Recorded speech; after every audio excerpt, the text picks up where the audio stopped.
What is the future of commercial real estate values in New York City?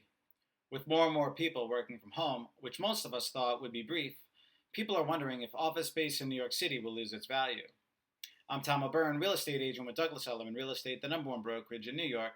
I make videos on the New York City and Long Island real estate markets, so hit subscribe to stay up to date and the like button if you like this video.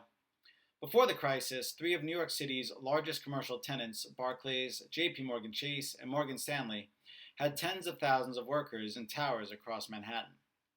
But now executives at all three firms have decided that it is highly unlikely that all their workers will ever return to those buildings.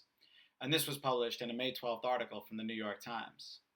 The Times goes on to write and acknowledge that Manhattan has the largest business district in the country, and its office towers have long been a symbol of the city's global dominance.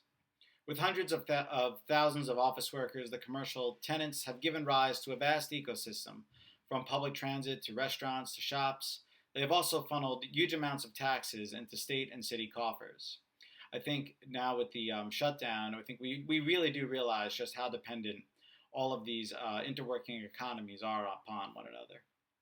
But now as the pandemic eases its grip, companies are considering not just how to safely bring back employees, but whether all of them need to come back at all. They were forced by the crisis to figure out how to function productively with workers operating from home and realized, unexpectedly, that it was not all bad.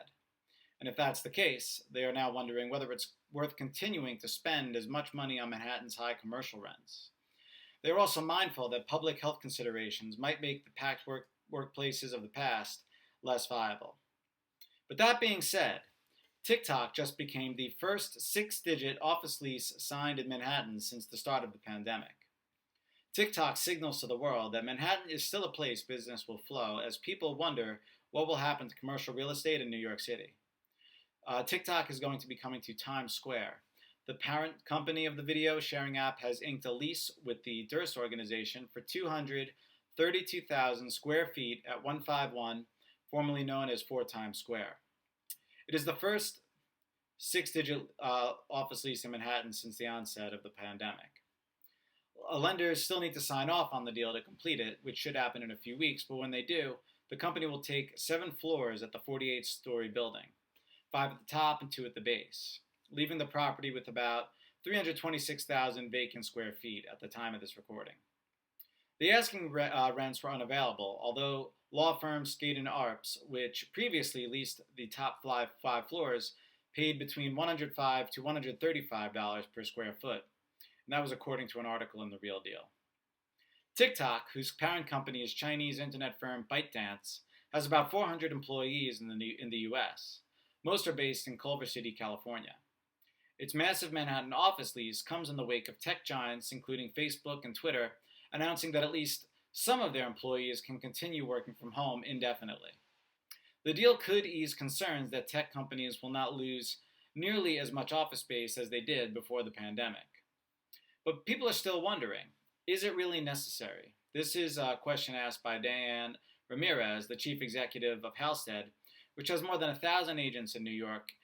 She goes on to say, I'm thinking long and hard about it. Looking forward, are people going to want to crowd into offices? Warren Buffett, chairman of Berkshire Hathaway, predicted that the pandemic would lead many companies to embrace remote working arrangements. A lot of people have learned that they can work at home, Buffett said recently during his annual investors meeting. And Bill Rudin, chair of Rebney and Rudin Management, who also sits on Andrew Cuomo's council to reopen New York's economy, recently spoke about the discussions members are having, such as measures that buildings and construction unions will have to take. Despite companies like Facebook and Twitter saying their employees will work remotely, Rudin is bullish on commercial space, betting on the office as a magnet for human connection. He says, we live in a real world where human interaction is critical. And I have to agree with him to a certain extent. How many great ideas do we have within the confines of our office just because of the relationships that we have with the people there? And I don't know if you could have the same type of connections and friendships that lead to these great ideas over Zoom meetings. But, I guess time will be the judge. And all of this news is still developing, but I wanted to get the news out there about the recent Tik Tok deal, as many of us are wondering about the future of real estate in New York City after the lockdown. I wanted to take this opportunity to inject a shot of optimism brought about by the recent TikTok deal. And thanks for watching. Once again, my name is Tom O'Byrne, real estate agent for Douglas Elliman Real Estate. I make videos on the New York City and Long Island real estate market, so hit subscribe to stay up to date. Hit like if you like this video, and again, thanks for watching. Have a great day.